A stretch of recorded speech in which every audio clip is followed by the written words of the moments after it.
আসসালামু আলাইকুম এভরিওয়ান। না বলা কথা গল্পের চতুর্থ পার্ট। তো চলো বেশি কথা না কইয়া গল্প শুরু করা যাক। সজীব আমাকে দেখে বলতে লাগলো, শালাকে অনেক আগে মারতে চেয়েছি কিন্তু পারি নাই। শালা খালি দল বেঁধে হাঁটে, আজ পেলাম তাই মেরে দিলাম। তুই যদি বেঁচে থাকিস তাহলে তুই সম্পত্তির ভাগ চাইবি, তাই তোকে উড়িয়ে দিলাম। ছেলেগুলো বলল, বস সে যদি বেঁচে দেয় তাহলে তো।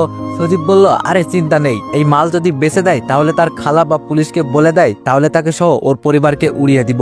ছেলেগুলো বলল, বস এখন এইখান থেকে চলেন, লোকজন আসলে ঝামেলা হতে পারে। এই বলে সবাই চলে গেল।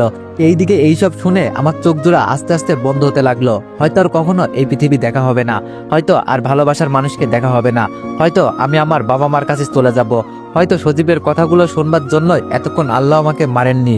এই বলে জ্ঞান হারালাম। যখন জ্ঞান ফিরলো তখন নিজেকে একটা রুমে আবিষ্কার করলাম। চোখ মেলে দেখতে লাগলাম এবং বুঝতে পারলাম এটা হাসপাতাল। তখন একটা নার্স আমার রুমে প্রবেশ করলো আর আমাকে দেখলো জ্ঞান ফিরেছে, তাই সে আর দেরি না করে ডাক্তারকে ডেকে আনলো। ডাক্তারের পিছনে তাকিয়ে দেখি খালার ঋতু দাঁড়িয়ে আছে আর ডাক্তার আমাকে বলতে লাগলো, 1 বছর পর আপনার জ্ঞান ফিরলো। আমি বললাম, ডাক্তার আপনি এসব কি বলছেন? ডাক্তার বলল, আমি ঠিক বলতেছি, আপনার মাথায় আঘাত বেশি জোরে লাগার কারণে আপনি কোমায় চলে যান। আচ্ছা আপনি এখন মোটামুটি ঠিক আছেন, কারণ আপনার শরীরে যে আঘাত ছিল তা এখন 1 বছরে সেরে গেছে। এই বলে ডাক্তার কিছু চেকিং করে চলে গেল। হঠাৎ খালা কান্না করে এসে বলতে লাগলো, বাবা তোর এইসব কিভাবে হলো? আমি যখন খালাকে বলতে যাব তখন সজীবের কথা মনে পড়ে গেল, তাই আর বললাম না। আরে খালা, রাস্তা পার হওয়ার সময় গাড়ি খেয়াল করিনি। খালা বলল, বাবা এখন থেকে ভালোভাবে চলাফেরা করবি। আমি বললাম, আচ্ছা খালা, আমার অ্যাক্সিডেন্টের কথা তোমরা জানলা কিভাবে? খালা বলল, তুই আসতে দেরি হওয়ার কারণে ফোনে অনেক কল দিলাম। কিছুক্ষণ কল দেওয়ার পর একজন ধরে বলল, তুই অ্যাক্সিডেন্ট করেছিস এবং এই হাসপাতালে আসিস। আমি বললাম, ও। খালা বলল, আচ্ছা তুই একটু আরাম কর, আমি তোর ডিসচার্জ নিয়ে আসি কেমন? এই বলে খালা চলে গেল। তখন ঋতু এসে বলতে লাগলো, তুই কি দিয়ে তৈরি রে বলতো? এত মারাত্মক অ্যাক্সিডেন্ট হওয়ার পরও বেসিক্যালি মানতে হবে কই মাছের প্রান্তর। আমি বললাম, কি করব বলেন, আল্লাহ চাইছে তাই বেঁচে গেলাম। আরো ঋতু অনেক অপমান করলো। খালা আমার ডিসচার্জ করে বাসায় নিয়ে আসলো। কিছুদিন পর ভালো হয়ে আমি আবার পড়াশোনা শুরু করলাম। যেহেতু 1 বছর পিছিয়ে গেলাম তাতে কোনো সমস্যা নেই, এই বলে অতীত শেষ করলাম। আমার অতীত শুনে আবিরের চোখে পানি দেখলাম। আমি বললাম, কি রে তোর চোখে পানি কেন? আবির বলল, তোর কষ্টের কাহিনী শুনে ভাই। আমি বললাম, আচ্ছা বাদ দে, সেগুলো হচ্ছে তার মনে রাখতে চাই না, চল বাসায় যাই। তাই মনে করলো। আর ওইদিকে সাইদ মনে হয় অপেক্ষা করছে। এই বলে আমি আবিরকে বিদায় দিয়ে সাইদকে আনতে গেলাম। অন্যদিকে আবির বাসায় যাওয়ার পথে রুহি তার পথ আটকে বলতে লাগলো, প্লিজ আবির তোমার বন্ধুকে বলো আমার বন্ধু বানাতে। আবির বলল, তার মনে হয় হবে না। রুহি বলল, কেন? আবির বলল, তাহলে শোনো। এই বলে রুহিকে সব বলল। এই কারণ। রুহি মন খারাপ করে বলল, ও আচ্ছা বাই, কাল দেখা হবে কলেজে। এই বলে রুহি চলে গেল। বাড়িতে এসে রুহি রুমে শুয়ে একটা কথা শুনে মন খারাপ হয়ে গেল। আচ্ছা অনেক কি তানাকে এখনো ভালোবাসে? আরো অনেক কিছু চিন্তা করে। ওয়ানেক্স হচ্ছে সবচেয়ে বিশ্বস্ত বুকমেকার, যা পিএইচডি এবং সিরিয়া অ্যাপের অফিসিয়াল পার্টনার। 22 মার্চ থেকে ইন্ডিয়ান প্রিমিয়ার লিগ শুরু হতে চলেছে এবং এটি সবচেয়ে বড় সুযোগ আপনার প্রিয় দলকে সমর্থন করার। এই অ্যাপসে আপনি cricket, football, tennis live match দেখতে এবং তাদের স্কোর ভবিষ্যৎবাণী করে সহজেই অর্থ উপার্জন করতে পারবেন। সেই সাথে BMW গাড়ি, আইফোন, ল্যাপটপ এবং আরো অনেক নগদ পুরস্কার জেতারও সুযোগ রয়েছে। এই অ্যাপটিতে আপনি crash crystal, under and over 21 ইত্যাদি গেম খেলে সহজেই আয় করতে পারবেন। আপনি বিকাশ, নগদ, রকেট ব্যাংক, ক্রিপ্টো, পেপল এবং অন্যান্য সহজ পদ্ধতির মাধ্যমে সহজেই আপনার জেতা টাকা তুলতে পারবেন। এখানে আপনি 24 ঘন্টায় 7 দিন গ্রাহক সহায়তা পাবেন। তাই এখনই পিন কমেন্টের লিঙ্ক ব্যবহার করে রেজিস্ট্রেশন করুন অথবা গুগলে ওয়ানেক্স সার্চ লিখে রেজিস্ট্রেশন করুন। আর হ্যাঁ, রেজিস্ট্রেশনের সময় আমার প্রোমো কোড VODA7 ব্যবহার করে প্রথমবার ডিপোজিটে 20,000 টাকা পর্যন্ত পান। পরক্ষণই রুহির মন ভালো হয়ে গেল, কারণ তানহার অপমানের কারণে হয়তো অনেক তানাকে ভুলে গিয়েছে। আচ্ছা আমি কি অনেককে ভালোবেসে ফেলেছি? না না, তা কেন হবে? তাকে তো আমি ফ্রেন্ড বানাতে চাইছি, তার বেশি না। আরো অনেক কিছু চিন্তা করতে লাগলো। অন্যদিকে আমি প্রতিদিনের মতো আজকে টিউশনি সব করে সাইদকে নিয়ে কিছুক্ষণ পরে নামাজ পড়ি, আবার কিছুক্ষণ পড়ি। খাবার খেয়ে সাইদকে নিয়ে ঘুম পাড়িয়ে দিয়ে আমি ফ্রিল্যান্সিং করতে বসলাম। এই ইনকাম আমি জমিয়ে রাখি, কারণ টাকাগুলো দিয়ে একটা ব্যবসা করব। আমার যাবতীয় খরচ সব টিউশনি দিয়েই চলে যাবে। রাতে কাজ শেষ করে সকালে রুটিন মতো কাজ শেষ করে কলেজে গেলাম। গিয়ে দেখলাম কেউ আসেনি, তাই গাছের নিচে বসে পড়তে লাগলাম। হঠাৎ একটা মেয়ে কণ্ঠে বলতে লাগলো, ভাইয়া আসসালামু আলাইকুম। আমি বললাম, ওয়ালাইকুম আসসালাম। আপনি কে? আপনাকে চিনতে পারলাম না তো। মেয়েটি বলল, ভাইয়া আমাকে চিনবেন না, আমি ইন্টার প্রথম বর্ষের। আসলে আমার একটা সমস্যা হয়েছে। আমি বললাম, কি সমস্যা? মেয়েটি বলল, ভাইয়া আমার আজ আইসিটি ক্লাসে পরীক্ষা আর আমি লজিক গেট একটু আটকে গেছি। আর একজন থেকে শুনলাম আপনি আইসিটিতে ভালো পারেন, প্লিজ একটু সাহায্য করেন। আমি বললাম, আচ্ছা দাও, কোথায় সমস্যা দেখাও। মেয়েটা আমাকে দেখাতে লাগলো, কথায় কথায় সমস্যার আমি সমাধান করে দিয়ে বললাম, এখন আপনি আসতে পারেন। মেয়েটি বলতে লাগলো, আচ্ছা ভাইয়া আপনার নাম কি? আমি বললাম, অনিক। আপনার নাম কি? মেয়েটি বলল, মিতু। আচ্ছা ভাইয়া আপনি তো আমার বড়, তাই আমাকে তুমি করে বলিয়েন কেমন? এটা বলতে দেরি কোথা থেকে রুই এসে মেয়েটিকে বলতে লাগলো, কেন তোকে সে তুমি করে বলবে? মিতু বলল, আমি ছোট তাই। রুই বলল, ওই আমার মাথা গরম হওয়ার আগে এখান থেকে যাবি নাকি থাপ্পড় খাবি? মিতু বলল, কেন আমি যাব? আমি ভাইয়ার কাছে আসছি, তাই ভাইয়া বললে যাব। এই কথা রুই শুনে তার দিকে তাকালাম, দেখতে লাগলাম তার চোখ লালে লাল হয়ে গেছে। আমি অবস্থা বেগতি দেখে তাড়াতাড়ি তাকে বলতে লাগলাম, মিতু এইখান থেকে যাও। আমার কথা শুনে মিতু চলে গেল। এইদিকে আমি আস্তে করে যখন চলে যাব তখন পিছন থেকে আমার কলার ধরে রুই বলতে লাগলো, কোথায় যাও চান্দু? আমি বললাম, কই কোথাও তো না, ক্লাসে যাচ্ছি। রুই বলল, এখনো ক্লাসের টাইম হয়নি, সো এখানে বসো। আমি তার রাগ দেখে বসে পড়লাম, না জানি কি করে ফেলে, আর মনে মনে বলতে লাগলাম, হারামি আবিরাজ এখনো আসলি না। রুই বলল, তা আপনি আমাকে বন্ধু বানাবেন না, আর এইদিকে মেয়েদের সাথে লুতুপুতু করেন? আমি বললাম, আমি কোনো মেয়ের সাথে লুতুপুতু করিনি। তো গায়েস, আপনারা কে কোন জায়গা থেকে ভিডিওটি দেখছেন সবাই একটু কমেন্টে জানাবেন তো। রুই বলল, তাহলে ওই মেয়ের সাথে এত সুন্দর করে কথা বলছেন কেন? আমি বললাম, সে আমার কাছে পড়া বুঝতে আসছিল, তাই সুন্দর করে কথা বললাম। রুই বলল, আচ্ছা ভালো, তবে আর যেন কোনো মেয়ের সাথে কথা বলতে না দেখি, কেমন? আমি চুপ করে রইলাম। রুই বলল, কি হলো, জবাব দিচ্ছ না কেন? আমি তাও চুপ করে রইলাম। রুই বলল, কথা বলবি না অন্য কিছু করবো? কি হলো, জবাব দে। আমি বললাম, তুমি বললা না এই মাত্র যেন কোনো মেয়ের সাথে কথা না বলতে, তাই বললাম না। রুই বলল, আমি অন্য মেয়েদের কথা বলছি, আমার কথা না। আমি বললাম, তা বললে পারতে না, না বলে কোনো মেয়ের কথা বলছো? রুই বলল, ও সরি, এখন বল আমি তোর ফ্রেন্ড হতে পারি? আমি বললাম, না আমার কোনো ফ্রেন্ড লাগবে না, একজন আছে এই যথেষ্ট। এই বলে যখন উঠতে যাব তখন রুই বলল, অনেক হয়েছে আন্না, ভাবছিলাম তোকে ভালোভাবে বন্ধু বানিয়ে তারপর আস্তে আস্তে নিজের করে নিব, কিন্তু তার হলো কই। এই শোন, আমি তোকে যা বলছি মন দিয়ে শোন। তুই যদি আমার কথায় রাজি না হইস তাহলে এক্ষুনি আমি নিজের হাত কেটে ফেলবো, একটা ব্লেড হাতে নিয়ে। আমি বললাম, দেখো রুই, এরকম পাগলামি করিও না, ব্লেড হাত থেকে ফেলে দাও। রুই বলল, না তোর কোনো কথাই আমি শুনবো না, আগে বল আমি যা বলবো তাতে তুই রাজি থাকবি, না হলে কিন্তু। আমি বললাম, আচ্ছা কি বলবা বলো, তাও এরকম পাগলামি করিও না। রুই বলল, দেখ তোকে আমি আগে পছন্দ করতাম না, তবে যেই দিন আবির তোর কথা আমাকে বললো সেই দিন থেকে আমি তোকে ফলো করি। দেখলাম তুই সবাইকে সাহায্য, সবার সাথে ভালো ব্যবহার, এইসব দেখে আমি তোকে ভালোবেসে ফেলেছি। প্লিজ আমাকে ফিরিয়ে দিস না, না হলে তোর সামনে আমি নিজেকে মেরে ফেলবো। আমি রুইর কথা শুনে অবাক হলাম। তারপর রুইকে বলতে লাগলাম, দেখো তুমি কোথায় আমি কোথায়, তোমার সাথে আমার যায় না। আমার নাই কোথাও থাকার জায়গা, নাই ভালো চাকরি, তোমাকে আমি কেমনে রাখবো? তার চেয়ে তুমি এই পাগলামি ছেড়ে দাও, আর আমার চেয়ে ভালো কাউকে পাবা, আমি তোমার যোগ্য না। রুই বলল, দেখ আমি তোর কাছ থেকে জ্ঞান শুনতে আসিনি, তুই রাজি কিনা তাই বল, না হলে দিলাম। আমি অবস্থা সামাল দিতে বললাম, দেখো আমার সময় দাও, আমি ভেবে বলবো। রুই বলল, নে সময় দিলাম 10 মিনিট, এর বেশি হলে হাত কাটবো। আমি বললাম, কি মাত্র 10 মিনিট? রুই বলল, আর কোনো কথা নয়, না হলে কিন্তু। আমি বললাম, আচ্ছা আচ্ছা তুমি থামো, আসলে কলেজের পেছনে আমরা এইখানে বসতে ভালো লাগে, তাই তার এই কাজগুলো কেউ দেখছে না, না হলে এখানে মানুষের ভিড় লেগে যেত। আমি কিছুক্ষণ ভাবতেছি, মেয়েটা আবেগের ঘরে বলতেছে, তাই আমি এখন রাজি হয়ে যাই, কিছুদিন পরে ঠিক হয়ে যাবে। এগুলো ভাবতেছি তখন রুই বলতে লাগলো, ওই তোর হলো? উত্তর কিন্তু হ্যাঁ চাই। আমি বললাম, আমি রাজি। এই বলতে দেরি রুই আমাকে জড়িয়ে ধরে গালে কিস করে দিতে দেরি করেনি। আমি লজ্জায় কোথায় মুখ লাগাবো জায়গা পাচ্ছি না, এই প্রথম কোনো মেয়ে আমাকে কিস করলো। আমি বললাম, এটা কি হলো? রুই লজ্জা পেয়ে বলল, কেন তোমাকে আদর করলাম আর কি। আমি বললাম, হয়েছে, আর লজ্জা পেতে হবে না, এখন ক্লাসে চলো। আজ আবির আসলো না, সব ক্লাস শেষ করে বাইরে যেতে লাগলাম, তখন রুই বলল, এই তোমার নাম্বার দাও। আমিও দিয়ে সেখান থেকে রুইকে বিদায় দিয়ে সাইদকে নিয়ে বাসায় আসলাম। প্রতিদিনের মতো টিউশনি শেষ করে বাড়িতে খাবার রান্না করে আমি আর সাইদ খাওয়া দাওয়া করে সাইদকে ঘুমাতে বলে আমি আমার কাজ করতে লাগলাম। রাত 11:30 আননোন নাম্বার থেকে কল আসলো। আননোন দেখে কল ধরলাম না, যখন কল দিয়েই যাচ্ছে তাই মাথা গরম করে বলতে লাগলাম, কোন শালারে এত রাতে ডিস্টার্ব করে, এখন ফোন রাখ, আমি কাজ করি। মেয়ে কণ্ঠে বলতে লাগলো, ওই আমি তোর শালা না, আমি তোর বউ, তোর ফোন ধরতে দেরি কেন হলো? আমি বললাম, আজব, আমি কখন বিয়ে করলাম, আর আপনি তুই করে কেন বলছেন? মেয়েটি বলল, ওই হারামি, আমি রুহি, বুঝলি, বিয়ে হয়নি তো কি হয়েছে? আমি বললাম, রুহি সরি, আমি বুঝতে পারিনি, একটা কাজ করতেছি তো তাই। রুই বলল, সমস্যা নাই, আমার বাবুটা খাবার খেয়েছে? আমি বললাম, এই তোমার বাবু আসলো কোথা থেকে, এখনো তো বিয়ে করিনি। রুই বলল, এই হাদারাম কিছু বোঝে না, আমি তোমাকে বাবু বলছি, এখন বলো খেয়েছো? আমি বললাম, কি আজব, 18 বছরে এত বড় হলাম খেয়ে দে, আর তুমি 1 সেকেন্ডে বাচ্চা বানিয়ে দিলে, বাহ। খেয়েছি, তুমি খেয়েছো?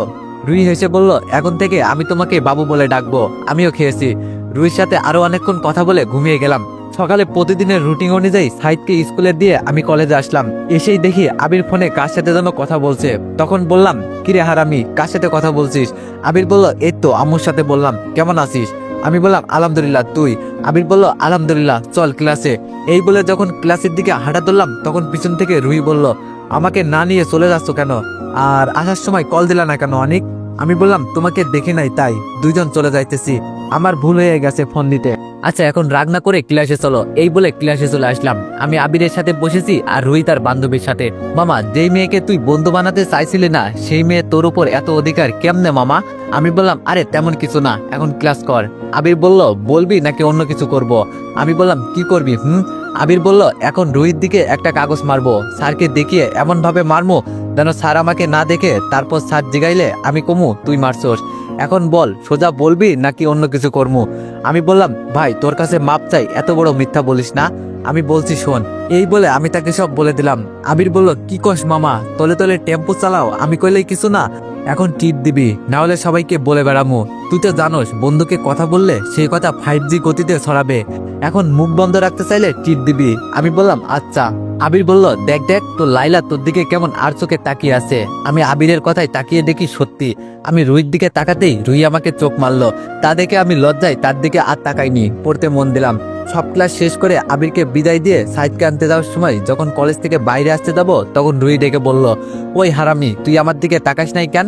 আমি বললাম, ওটা ক্লাস, পার্ট না যে তোমার দিকে তাকিয়ে থাকবো, বুঝলে? রুহি বলল, আমি কিছু জানি না, ক্লাসের ফাঁকে ফাঁকে তুমি আমাকে দেখবে, ব্যাস। আমি বললাম, আচ্ছা ডাইনি টুকু রানী। রুহি বলল, ওই কি বললা, আবার বলো। আমি বললাম, কই কিছুই বলি নাই তো। রুহি বলল, তুই মনে হয় ডাইনি বলছস আমারে। আমি বললাম, আরে না, আমি তোমাকে রানী বলছি যে। রুহি বলল, ও মা তাই? আমি বললাম, হয়েছে, আর লজ্জা পাওয়ার দরকার নেই, এখন বাড়িতে যাও। রুহি বলল, আচ্ছা বাই, কাল দেখা হবে, আমি তোমাকে রাতে কল দিমু, আল্লাহ হাফেজ। আমি আর দেরি না করে সাইদকে আনতে গেলাম। সাইদকে বাসায় আনার পর দুইজন গোসল করে জোহরের নামাজ পড়ে খাওয়া দাওয়া করে কিছুক্ষণ শুয়ে থেকে টিউশনিতে গেলাম। সব টিউশনি করে সন্ধ্যায় নামাজ পড়ে যখন বাড়িতে আসতে যাব তখন দেখি কিছু মানুষের ভিড় একত্র হয়ে দাঁড়িয়ে আছে, মনে হয় কিছু হয়েছে। সেখানে গিয়ে দেখি এক ভদ্রলোক মাটিতে পড়ে আছে। আমি সবাইকে বললাম, এখানে তাকিয়ে তাকিয়ে দাঁড়িয়ে না থেকে তাকে একটু সাহায্য তো করতে পারেন, তা না করে দাঁড়িয়ে তামাশা দেখছেন। আচ্ছা এখানে এই লোকটার জায়গায় আপনার কেউ থাকতো তাহলে কি হতো? সবাই আমার কথা শুনে মাথা নিচু করে আছে। আমি আবার বললাম, এখন তাকিয়ে না দেখে তাকে ধরে গাড়িতে তুলেন, আমি তাকে হাসপাতালে নিব। এই বলে সবাই মিলে গাড়িতে করে হাসপাতালে নিয়ে গিয়ে ক্যাবিনে শিফট করলাম। কিছুক্ষণ পর ডাক্তার কেবিন থেকে বের হলো। আমি ডাক্তারের কাছে গিয়ে বললাম, ডাক্তার সাহেব এখন লোকটার কি অবস্থা? ডক্টর বলল, তেমন কিছু হয়নি, লোকটার প্রেশার বেড়ে গিয়েছে তাই অজ্ঞান হয়ে পড়ে গিয়েছে, এখন ঘুমের ইঞ্জেকশন দিয়েছি, কিছুক্ষণ পর জ্ঞান ফিরবে। আমি বললাম, তাহলে আমি তার কেবিনে যাই কেমন? ডক্টর বলল, যান, তবে ডাকবেন না। আমি বললাম, এই বলে লোকটির কেবিনে গেলাম। লোকটিকে দেখে যখন আসবো তখন তার প্যান্ট থেকে ফোনটা বেজে উঠলো, তাই আমি দেরি না করে ফোনটা ধরলাম। তখন একটা ছেলে বলতে লাগলো, হ্যালো বাবা, তুমি কোথায়? এত দেরি হচ্ছে কেন তোমার? এই জন্য বলি গাড়ি নিয়ে যেতে, তা না করে হেঁটে হেঁটে শরীর চর্চা করতেছো সন্ধ্যাবেলায়, বুঝো ঠেলা। আমি বললাম, আরে আমি আপনার বাবা না, আপনার বাবা এই হাসপাতালে আছে। ছেলেটি কান্না করে দিয়ে বলল, কি আমার বাবার কি হয়েছে? আমি বললাম, তেমন কিছু না, এমনি অজ্ঞান হয়ে গিয়েছিল, এখন ভালো আছে, আপনি তাড়াতাড়ি আসেন।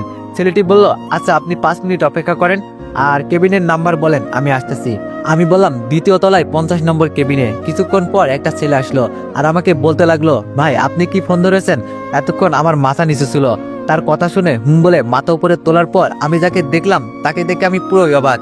আমি বললাম, রাফি তুই এখানে? তার মানে আঙ্কেল তোর বাবা? রাফি বলল, আমি বললাম, আচ্ছা তাহলে তুই যা, আমি চলে যাচ্ছি। রাফি বলল, আমি বাবার কেবিন থেকে আসা পর্যন্ত যদি 1 পা দিস তাহলে তোর খবর আছে। এই বলে চলে গেল। আমি কিছুক্ষণ বসে থাকার পর রাফি আসলো, তাই তাকে বললাম, আঙ্কেল কেমন আছে?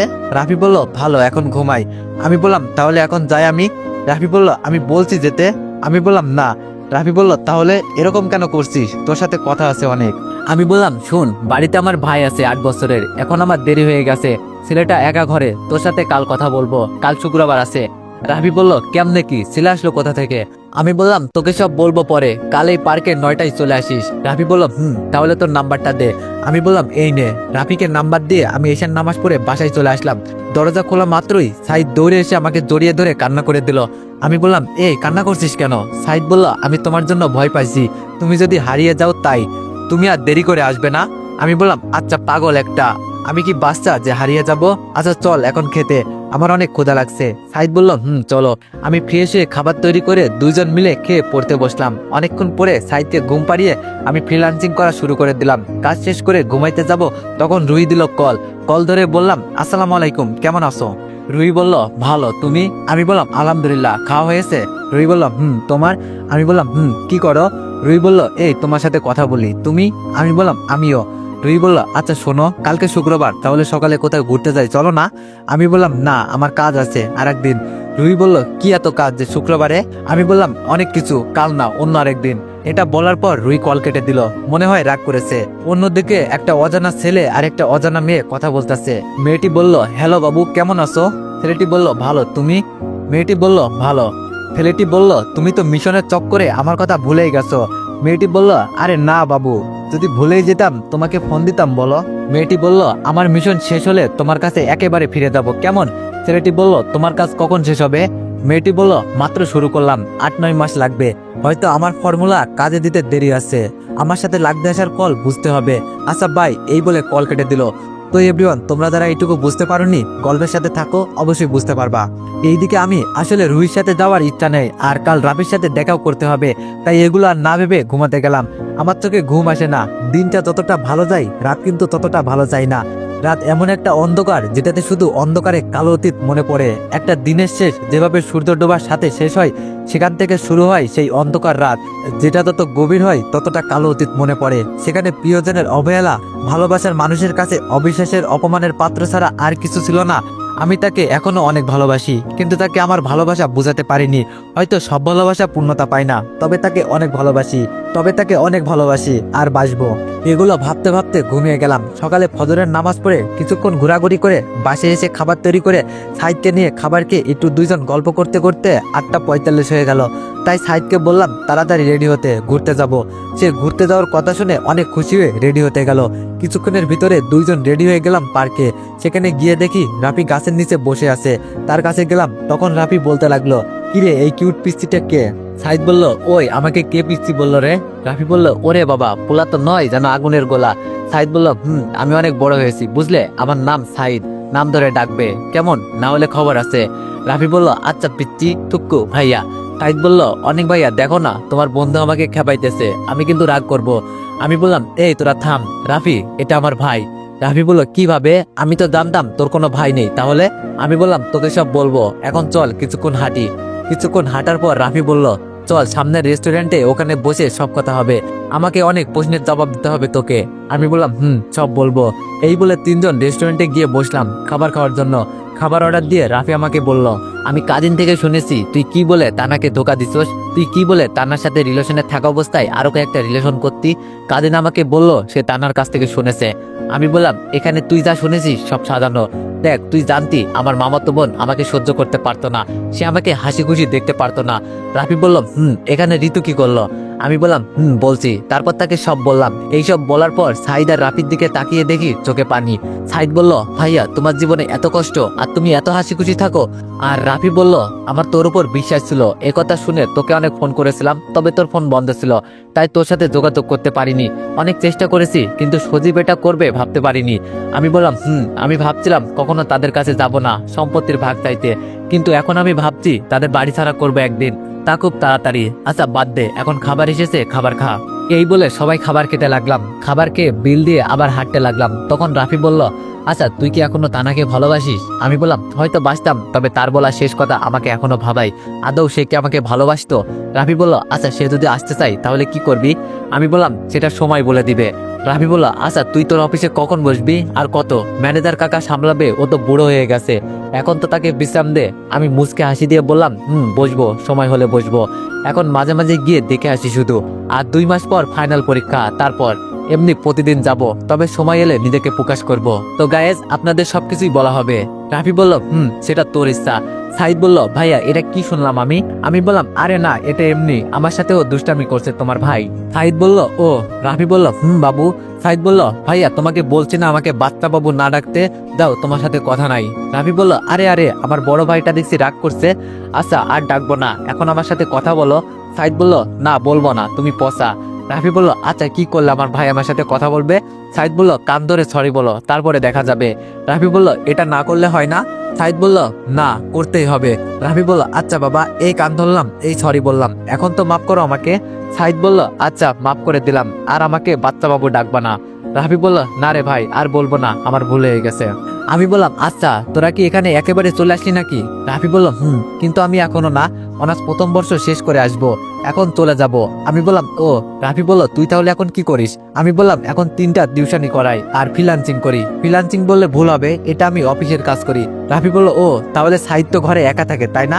আমি বললাম, রাফি বলল, আচ্ছা তোকে একটা বুদ্ধি দিই, শোন। তুই সারাদিন বাইরে থাকোস, তাই বলছি তুই যখন বাইরে থাকোস তখন সাহিদকে আমাদের এতিমখানাতে রেখে আসবি, আবার তোর কাজ শেষ হলে নিয়ে আসবি। দেখ, ওখানে বাচ্চাদের সাথে খেলাধুলা করলে তার মন ভালো থাকবে। আমি বললাম, রাফি তুই কিন্তু কথাটা খারাপ বলিসনি, আমি আজ বিকালে নিয়ে তাদের সাথে পরিচয় করিয়ে দিব তোদের এতিমখানায় গিয়ে। এখানে রাফি আমাকে অনেকবার নিয়ে গিয়েছিল, তাই সমস্যা হবে না। আরো অনেকক্ষণ হাঁটাহাঁটি করার পর রাফিকে বিদায় দিয়ে আমরা দুইজন বাসায় এসে গোসল করে নামাজ পড়তে গেলাম। জুমার নামাজ পড়ে দুই ভাই একটা রেস্টুরেন্টে গিয়ে খাবার খেয়ে এতিমখানাতে চলে গেলাম। সেখানে সবার সাথে সাইদকে পরিচয় করিয়ে তাকে সেইখানে রেখে আসলাম। আসার পথে ভাবতেছি, রুইকে তো কখনো ভালোবাসতে পারবো না, শুধু শুধু তাকে আমার প্রতি আসক্ত করে তাকে ধোঁকা দিতে পারবো না। তার চেয়ে বরং এখন তাকে সব বুঝিয়ে বলে দিই, তাতে আমার ভালো হবে। এই বলে রুইকে ফোন দিলাম, সে সাথে সাথে রিসিভ করলো। আমি বললাম, হ্যালো রুই, কোথায় তুমি? রুই বলল, আমি তো বাসায়। কেন? আমি বললাম, তাহলে এই পার্কে চলে আসো, তোমার সাথে জরুরি কথা আছে। রুই বলল, আর সূর্য কোন দিকে উঠলো যে তার নাকি আবার জরুরি কথা? আমি বললাম, এত কথা না বাড়িয়ে চলে আসো।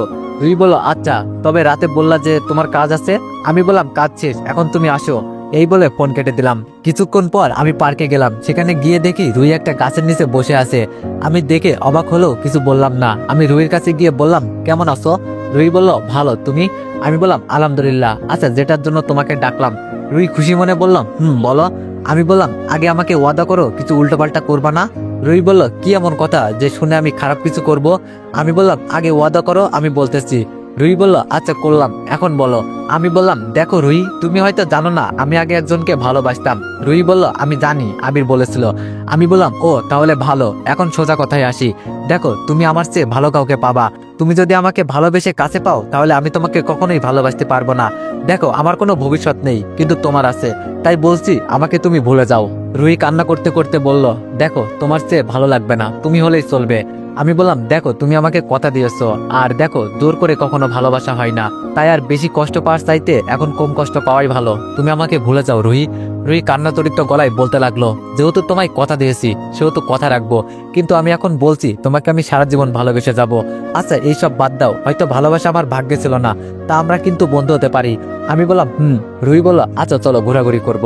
আমি জানি মেয়েটা অনেক কষ্ট পেয়েছে, এখন না বলা যাবে না, তাই বললাম না, চলো। রুহির সাথে কিছুক্ষণ ঘোরাঘুরি করে তাকে বিদায় দিয়ে আসরের নামাজ পড়ে সাইদকে এতিমখানা থেকে নিয়ে বাসায় চলে আসলাম। বাসায় এসে ফ্রেশ হয়ে রাতের খাবার বানিয়ে দুই ভাই মাগরিবের নামাজ পড়ে পড়তে বসলাম। ঈশার আজান শুনে পড়া থেকে উঠে দুই ভাই নামাজ পড়ে কিছুক্ষণ আবার পড়ে খাবার খেয়ে দুই ভাই কিছুক্ষণ গল্প করলাম। কিছুক্ষণ পরে সাইদকে ঘুম পাড়িয়ে আমি কাজ করতে লাগলাম। এখন আপনাদের বলি কাজের ফাঁকে ফাঁকে আমার কিভাবে অফিস আছে। তো এভরিওয়ান, নেক্সট পার্টের জন্য অপেক্ষা করো। আর তোমরা তো দেখছোই আমি আস্তে আস্তে গল্পগুলো বড় করতেছি, তো তোমরা যেভাবে সাপোর্ট করতেছো আমাকে, তো আশা করি সামনের দিকে আরো বড় করে গল্প আপলোড দিব। ধন্যবাদ।